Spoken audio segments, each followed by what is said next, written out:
I have the coolest job title in corporate America. So this is my job title. And anybody knows how this came about? Nobody. Okay, you want to know a story? Okay, so the story was this. When I joined Google, by the way, I'm very, very old. I know that because I joined Google in the previous century. Oh, yeah, in humor, timings, everything. So when I joined Google, it was a small startup, right? And being a small startup, we didn't have job titles, so everybody was a software engineer. And as the company grew, we started having the career ladder. And you know, engineers make fun of HR all the time, right? So the highest ranking engineer is called a Google Fellow. And so I made a joke. I said, hey, why be a Google Fellow when you can be, I don't know, a jolly good fellow, right? And people laugh. And my philosophy is if everybody laughs, that's the right thing to do. So I sent this for printing. And you know the song, right? He's a jolly good fellow. And it ends with, which nobody can deny, right? So I added, which nobody can deny. The reason is because I sent this from printing without any approval, I was expecting this to be denied. And once it gets denied, I have a joke to tell. So either way, I win. So it did not get denied, and after a while, I got on the front page of the New York Times, and my job title just got stuck. So this is where I've been ever since. Speaking of the front page of the New York Times, so I got on the front page of the New York Times for this thing. There is an institute or a tradition in Google called Meng's War. And the tradition is anybody who's famous who comes to Google must have a picture taken of me, and you go on the wall. Yeah, so this is a front page New York Times story about the war. So there's some famous people. On the left side you see something about a sex scandal. That's not me. I don't have that much fun, you know. So you may wonder, right? How did that happen? How did a Chinese guy get to take pictures with like every famous person who comes by? The story was this. Once upon a time, there was this boy called Al, and Al ran for president of the United States, and Al won the election, except he sort of lost by 1 vote. So Al did not become president. But hey, because he didn't become president, he had time to visit companies. So he visited Google, and back then Google had, 150 employees. So everybody got a chance to meet Al Gore. And so to impress my mom, I asked for this picture, just to impress mom. So I have one picture. And then later on, so Jimmy Carter came to visit. However, because he was president, because of security, this information was confidential, right? So none of us in the building, except his host, knew that Jimmy Carter was visiting. However, I was looking out of my office, and I saw police cars hiding under the trees at the exits of the car park. Something is happening. And then I walked around the building, and I saw big men in black suits, dark glasses, earpieces. Somebody important is in the building. So I just waited at the lobby, right, in case somebody important shows up, right? And which is how I got this picture. So I had 2 pictures. So once, and I put them outside my wall, outside my office. And once you have 2 pictures, it's like snowballs, right? And so it became a tradition. So shall we play a little bit of a game? So a lot of you are young enough to remember this. Remember when you were young, you watched Sesame Street, and then they put up 4 pictures, and you're supposed to say which one is different from the others? Okay, let's show 4 pictures. Okay, which one of these is different from the others? Any guesses? Anybody? One's got a woman, good. Anything else? Okay. Sir, you win. One Republican, good job. Yeah. All the answers are correct. If you play, you win. I mean, this is America, right? If you play, you win. So that person is the only female, that person is the only black guy, that person is the only Republican, and that person is the only one nobody remembers anymore. Howard Dean, well done. Sorry, Howard, if you're watching this. So I made this slide in May of 2008, or 2008, yeah, just before Hillary dropped out. And back then it was very funny. Now it's slightly less funny. I also spoke at TED, at the UN. Yeah, that was one of my things. I mean, on my bucket list, I had 2 items: speak at TED, speak at the UN. It's like I crossed out both on one day. I'm very efficient. And the other thing I did was write a book, and I'll tell you about this in a while. I became a best-selling author, which is kind of ironic because I'm an engineer. Right? An engineer, I became an author on emotional intelligence.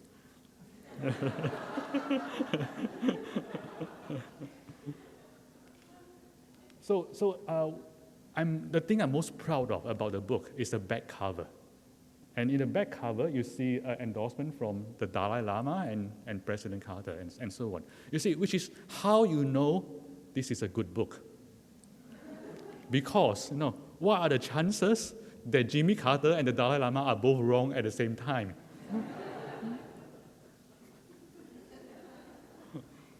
And for that, I was on the front page of the New York Times again. So I was on the front page of the New York Times this time for creating Search Inside Yourself. And what is Search Inside Yourself? Search Inside Yourself is a curriculum for emotional intelligence for adults. So what is emotional intelligence? The story begins with a parable, a Zen parable. And the parable is a parable of a man on a horse, like moving along the street. And then there's a guy standing along the street. And the guy asks the man on the horse, he said, "Hey, rider, where are you going?" And the rider says, "I don't know. Why are you asking me? You should be asking the horse," like, duh, right? Which sounds a little bit silly, but this is a parable about our emotional lives.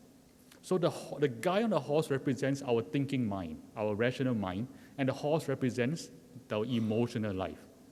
And we seem to think that the emotional life takes us wherever it wants to go, and we have no control whatsoever. Right? We just say, well, ask the horse. However, it gets worse. Most of the time, at least for me, it feels like this. You see, in humor, timing is everything. Like this. Right? When strong emotions, it feels like this. It feels like the horse dragging you around, right? When you're angry, when you are jealous, so on and so forth. So that's good news. The good news is that you can go from this to this. You can go from skillessness of emotion to skillfulness with emotion. Right? You can start being able to at least influence where the horse is going. And with enough skill, you can even move the horse where you want it to go. So that's the good news. What's the bad news? There is no bad news. With me, there's only good news and better news, which is why people love me, right? In addition to my good looks. The better news is that it can go from that to this. It can go from skillessness to skillfulness to mastery. Mastery of emotion. It is possible with training. So what is emotional intelligence? There is a very nice scientific definition, which is this. The ability to monitor one's own and others' feelings and emotions, to discriminate among them, and most importantly, to use this information to guide one's thinking and actions. So this is a scientific definition. There is another definition, which I find more useful, which is that emotional intelligence is a collection of emotional skills. And that definition is important because all skills are trainable. Therefore, if emotional intelligence is a collection of skills, then emotional intelligence is trainable. So that's our premise. So search inside yourself was created to do that. It's created to train emotional intelligence, which to our engineers seems a little bit like this. So how do you train EI? So the first thing you find is that you cannot learn to be emotionally intelligent just by reading about it. Right? You have to train. Like physical training, you can read about fitness, but the only way to get fit is training. So what are we training? We're training the brain. And we can do that because of something called neuroplasticity, which is the idea that what we think, what we do, and most importantly, what we pay attention to, changes the function and structure of the brain. And one of the earliest studies, and one of the most compelling studies was the study of London cabbies. Right? People who drive a cab in London.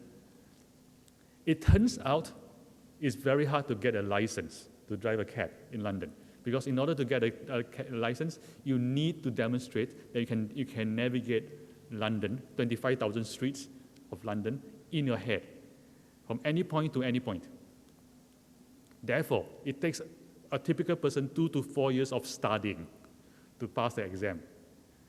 And it turns out that by the time you pass the exam, the part of the brain that is associated with directions, the hippocampus, it becomes bigger and more active than normal people. And the longer you've been driving a cab in London, the bigger and more active your hippocampus.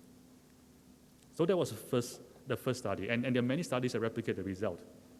So, in other words, we can all change our brains. We can all train our brains, even for adults, and even for engineers, even for me. Right? So given the premise, how do you train emotional intelligence? It turns out it's embarrassingly easy. You can do this in 3 easy steps. Step 1 is attention training. And you may wonder, what has attention got to do with emotional intelligence, right? Makes no sense, right? The answer is this, is that when we say attention, we are talking about a very specific quality of attention, which is the ability to calm the mind on demand. Or in other words, another way to say this, is the ability to bring the mind to a calm and clear state on demand. So when things are happening and people are panicking, you can calm the mind. Right? Why is that important? The first reason that is important is it gives you the beginning of mastery over emotion. Remember a quote by Viktor Frankl? He says something like this. He says, between stimulus and reaction or response, there is a space. And in that space lies your choice. And in that choice lies your power and freedom. Space, choice, power, freedom. If you can access that space between stimulus and response, you have freedom.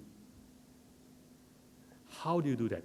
The best way to do that is the ability to calm the mind. If in the middle of a crisis, if in the middle of a strong emotion, at the beginning of a stimulus, you can calm the mind, then you can find a space. Then you begin to find choice, freedom, and power. There are a couple of ways this manifested. In my class, for example, there was a guy who was a former Marine, so big guy. The thing about this practice that changed his life was that he discovered the ability to not say something nasty to his mother-in-law. His mother-in-law did something, and then he just found the ability to calm down and find the space with stimulus and response. And he came back to tell me, changed my whole life. See, so that one thing alone, you can change your life. How do you do that? How do you develop the ability, the skill to do this? embarrassingly simple. And once I tell you, that you're going to ask for your money back because it's so simple. It is with something called mindfulness, which is defined as this.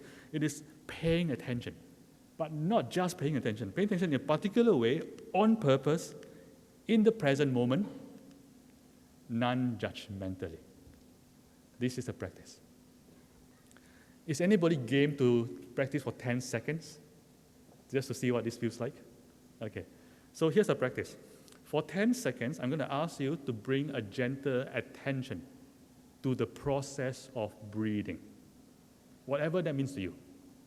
So attend to breathing, and every time your attention wanders away, just bring it back. Okay? Sounds easy, right? Shall we do that for 10 seconds? Okay. 10 seconds beginning now. So bring attention to your breath, and every time it wanders away, bring it back.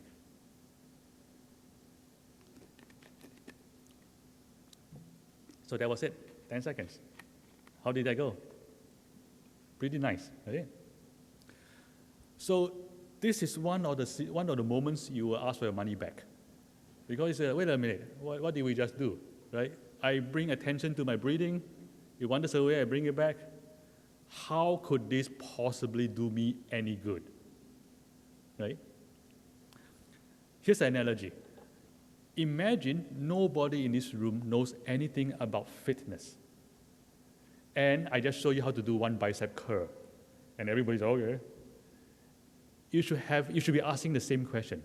Whoa, this makes no sense. I take a heavy object, I move it up, I move it down. How could this possibly do me any good, right? But we know the answer. The answer is that every time we do this, we strengthen this a little bit more. So if we do a lot of this, we develop the quality of strength, right? I mean, maybe not just this, but the other exercises as well. We develop strength. Once you develop this quality of strength, what happens? The first thing that happens is that you can do things that you never imagined before. You have new abilities. For example, you can now throw out your boyfriend. Okay? Throw the bum out. You can literally take out the trash. You know? But beyond throwing out the boyfriend, something else happens. You notice once you're fit, you have more energy. You don't get sick so often. Therefore, you become more successful at work simply because you can do more. And you feel great about yourself all the time. You look good in the mirror. You have confidence, and you feel good. You're happy, right?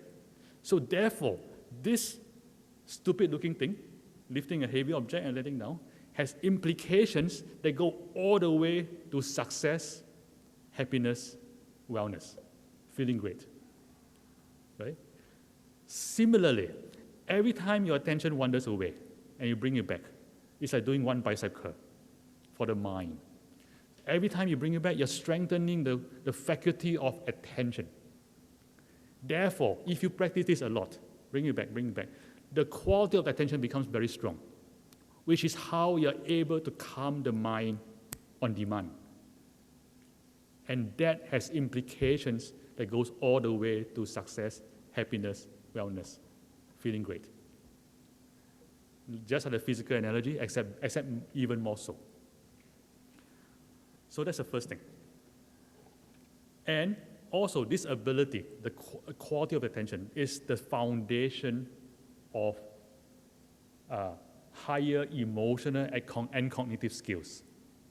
Right? So one way to think of mindfulness is this: is the mind is signified as or represented by the flag fluttering the wind representing our emotional life or turbulent emotions, and mindfulness is like a flagpole grounding the mind. So in this case, literally grounding the mind. Excuse me. So that's one way you can see it.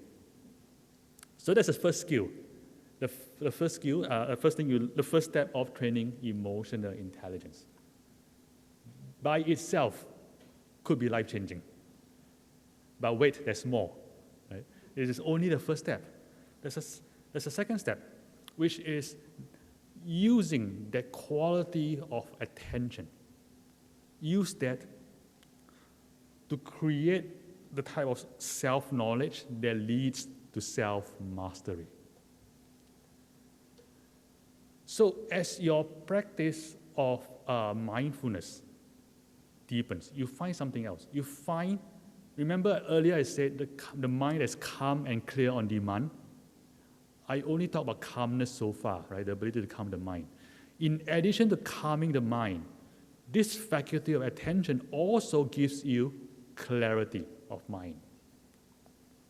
With that clarity, something happens. With that clarity, you begin to be able to perceive the process of emotion at high resolution. So what does this mean? I'll give you an example of high resolution. So this is low resolution, right? You can't see a lot of information. If you increase the resolution, you can see useful information. And now you know, oh, it's some old guy trying to hide the recipe of his chicken. Improved resolution gives you useful information. So when we talk about increasing resolution for perceiving the process of emotions, we are doing that on two dimensions. The first dimension is the spatial dimension, which means the ability to see small changes in the process of emotion. The second is a temporal dimension, which means the ability to see thin slices, or to see the emotional process in thin slices of time. Therefore, or in real time for the engineers among you. Combined, one of the things it does is it gives you the ability to see an emotion the moment it is arising. And if you want to master over an emotion, when is the best time to do that? It's the moment it's arising. Therefore, if you create the ability to perceive that moment, you create the potential for that mastery. However, it gets better, right? I mean, like I said, good news and better news. How can it be better? As your ability to perceive emotion improves, something else happens. Sometimes your perception changes in ways that are life-changing. I'll give you an example. So we experience emotions existentially. What does that mean? It's reflected in our language. For example, when I say, I am angry, right? I am sad, I am happy. That emotion is me. There is no separation between the emotion and me. However, as your perception of the emotional process gets sharper, you may find a very subtle shift, but very important shift. And the shift is going from I am angry to I am experiencing anger. I am experiencing sadness. Why is that important? It's important because then you create the possibility of something called the big sky mind, which is the idea or the analogy that our mind is like the sky and emotions are like clouds in the sky, and the clouds are not the sky. The clouds are merely in the sky. The sky is unaffected. So the emotions are merely in the mind, and they are not the mind. And that has profound implications, because you reach a state where you may realize, my emotions are not me. I am not my emotions. And if you're suffering from something like depression, that one insight could be the first breakout, the first breakthrough. My emotions are not me. This depression is not me. It's a life-changing insight. Right? But it gets better. There is another possible shift as your mind, as your ability to perceive emotion sharpens, becomes sharper. You may notice that emotions is mostly, the emotional experience is mostly a physiological experience. It is an experience in the body, right? So what happens? So if I have, like for example, if I went running and I hurt my ankle, right? It's very painful. It's very unpleasant. It takes over my life for a while. However, I know this is simply an experience in my body. It's not me. Therefore, I have options. I can ice my ankle. I can massage. Right? I can ignore. I can distract by eating ice cream. Right? Or I can experience it mindfully because I went to this class on search inside yourself. Right? So there are options. And there are options because fundamentally this experience is a bodily experience and it's not me.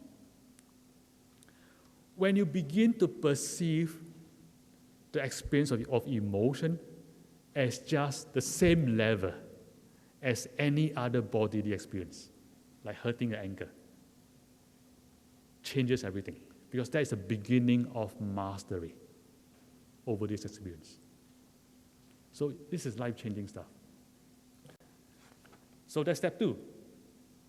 And wait, there's more. Oh, sorry, there's a comic.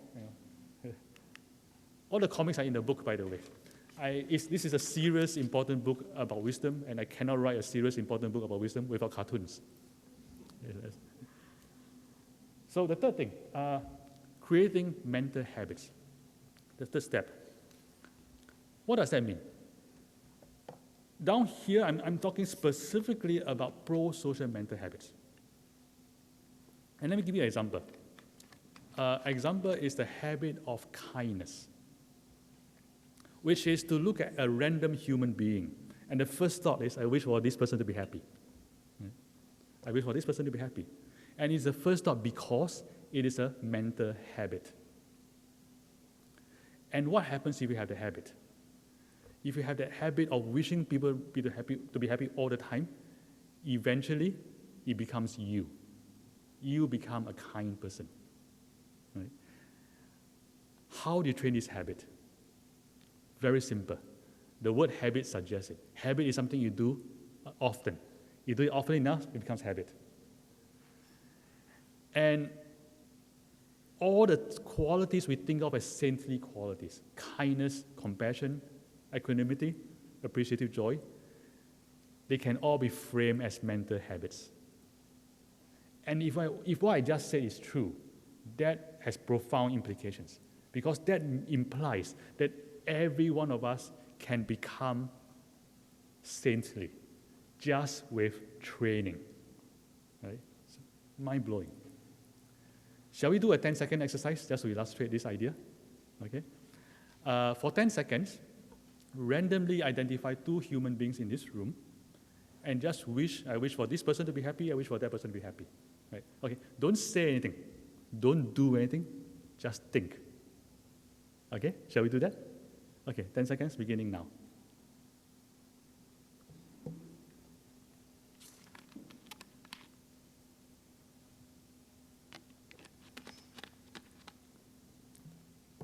Okay, time's up. 10 seconds. How was this experience? Very nice, right? Did anybody notice that you're all smiling? Right? To be on the giving end, not the receiving end, to be on the giving end of kindness is an intrinsically rewarding experience. Right? It makes you happy. And if what I just said was true, again, that's profound, because if what I just said was true, you just found a sustainable source of happiness. All you have to do is to wish for people to be happy. So I put this to a test once. I was speaking on a Monday evening. And we did this exercise, and I suggested next day tomorrow you go back to work, try this exercise. Every hour, spend 10 seconds randomly identifying 2 people and just wishing for those 2 people to be happy. And then get back to work, that's all. Okay? See what happens. On Wednesday, I received an email from a stranger. And this person says, I hate my job. I hate coming to work every single day. However, I tried out the exercise you suggested, and yesterday was my happiest day in 7 years. Yeah. So that simple thought can create a source of happiness. So try this out. Right? Besides being good for your soul and making you saintly, besides making you happy, there are also implications on success. So there's a study, for example, which showed that the best performing managers compared to the worst performing managers, in this study, they only found one difference. And the difference is affection. The best performing managers, they love people and they want to be loved. How does that work? Turns out it's very simple. It turns out that if your people, all other things equal, the more your people love you, the harder they work. And the harder they work, the more it reflects on your success as a manager. Right? So you don't have to choose between being good and succeeding. You can choose both. Right? And then you may ask, you say, sure. There has to be a limit to this thing. Right? There has to be a situation where this doesn't work. I say, okay, give me an example. I don't know. The Navy. Turns out it has been studied. So there was a study done in the Navy comparing the best naval commanders versus the worst, or the average naval commanders. And the best naval commanders were described with these words, right? Positive, outgoing, emotionally expressive, dramatic, warmer, sociable, and so on and so forth. In other words, it turns out that the most effective naval commanders are not the guys who shout orders all the time. The most effective naval commanders are the nice people you love. And the title of this study is Nice Guys Finish First. So even in the Navy. So nice guys in the military. So that is it, right? 3 easy steps to training emotional intelligence. And the book, everything in the book is just basically an expansion of these 3 steps. I've been running this course in Google since 2007. Oh, by the way, I used to be an engineer, right? And then I'll tell you the story about. I've been running this course for 5 years, and the feedback I get a lot over and over is this. This course changed my life. I mean, imagine how rewarding that is. I mean, imagine coming to a class at work on a Monday. You take a class and it changes your life. Now imagine being on the giving end of this experience. Right? It's so rewarding. It's why I come to work every day. So why do I do this? What got me started? What's my motivation? Embarrassingly, I started this out of one small, simple wish. All I wanted to do was to create the conditions for world peace in my lifetime. That was all. So in 2003, I was taking a walk. Outside the Google campus, and then something hit me. I mean, not physically. Yeah, fortunately. You know, there's a moment in your life, so some of you, where you know what you want to do for the rest of your life.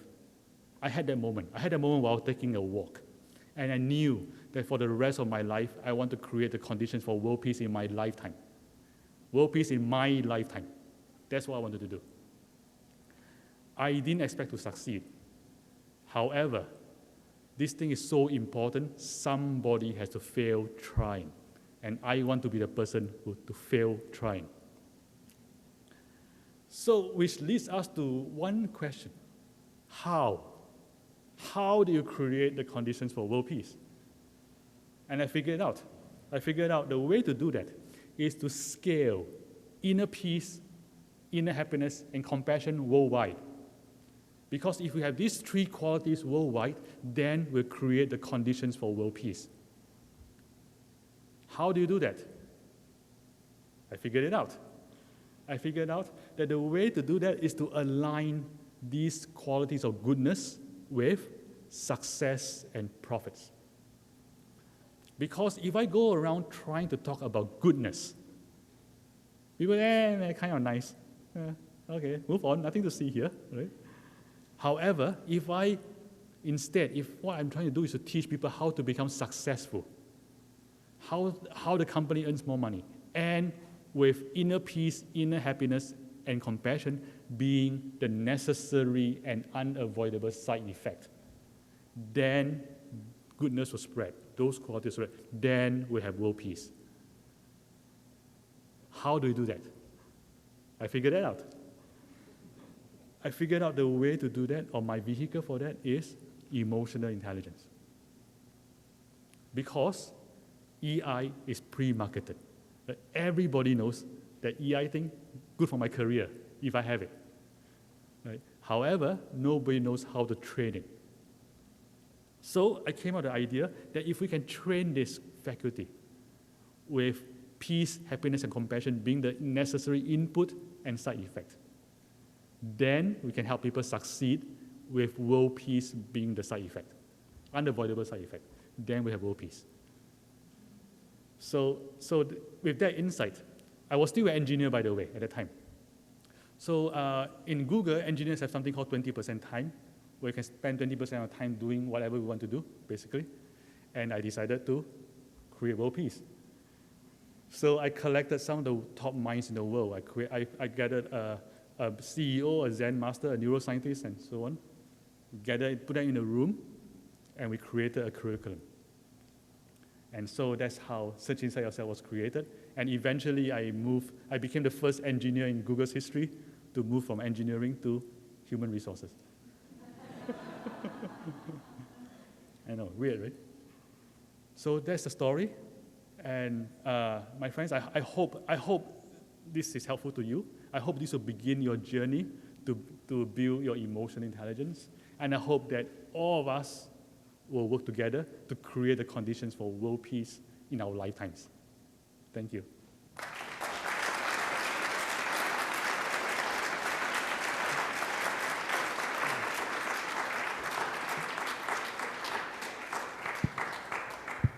Well, we now have